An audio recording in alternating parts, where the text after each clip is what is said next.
Welcome to the Senior Network. I'm your host, Becky Davis, and I'm joined today by my friend and colleague and broker in charge at the Cypress of Hilton Head. Welcome. Hello. Great to see you. Yes. I know before we sat down, we were talking about all the things we've been doing. You know, it is May. I know. But we've had a lot going on. It's been a busy year. Hasn't it, though? Yeah, really has. And we've had great sales success already. And I think some of that success is in part of all the things we've done already with our financial safety net seminars and our open house. Yeah. But let's talk about what your thoughts are on some of the takeaways from the financial seminar. Let's talk about the seminar first, and then because it's a different. So the seminar events. is more obviously about the finances and everything that's included in the monthly fee and what to expect. You know, you're in Hilton Head Plantation, or Cypress is in Hilton Head Plantation, so there's a POA dues for that. So anyway, just helping folks understand exactly what to expect financially if they live at the Cypress. Nobody wants any surprises. No. And so that starts that. And then we have the open house, which was, what did we have, 300 people? Is that a little over 200, okay. yeah. And that was great. And so folks that came to this seminar then came to the open house so that they could be inside the many floor plans, the many homes that we offer, so they could decide what they wanted to be on the wait list for. That's kind of what it all leads to.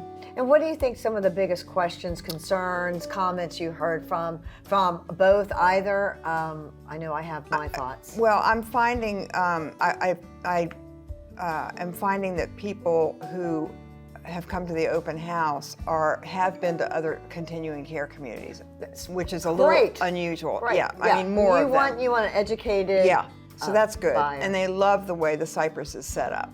As an financially, equity, and as an equity that you own community. your home and whatnot.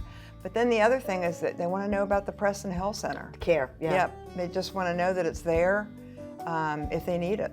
Yeah, and moreover, that the Cypress offers other alternatives. Yes. Like we are one of the few communities that offer in-home care. That's right, our home health. Yeah, our own home health care agency. And then our Dogwood neighborhood for any form of dementia care. That's right. And the role the Arbor, the subacute care, plays in our community.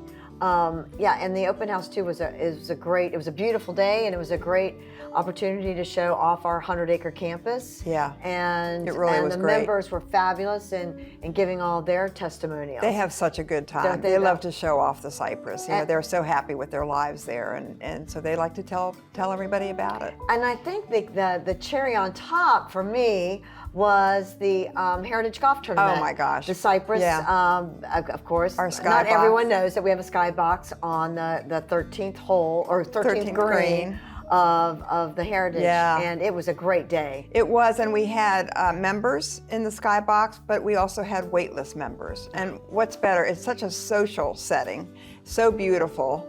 And so I think everyone had a great time, and the members, again, loved talking to the waitlist members about their life at the Cypress and whatnot. And that setting, I mean, sitting up in that skybox looking down on the green. At all those wonderful, oh my gosh. Wonderful, and the weather. And it could not have been better. It was a great week. Yeah, we had to feed and offer full bar. It was just a great event for everyone. Yeah. And I think our members really appreciate it, and so do our waitlist folks. Oh, absolutely. One thing that I'm finding, speaking of waitlist, from all of our events, from the seminars, from the open house, and even questions that I got from all these events were about the wait list and timing. I mean, how we manage it, you mean? Well, no, just more like, when's the right time to get on the wait list? I'm finding that folks are coming younger, and they're planners. They are. And they're saying, so when is the right time to get on the wait list?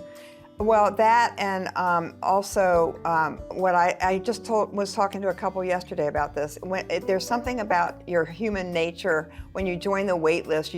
Most people start kind of purging and that they're ready. Momentum. There is a momentum for sure. And they'll say, well, I'm not ready until 2028. but then they've been on the waiting list, they've been coming to lunch, they've been enjoying our activities. All the benefits of the wait and list. invariably they're going to come back and say, hey, move me up to 2025. Well, hold that thought. We'll talk about that on our next segment. Let's do it. That sounds great.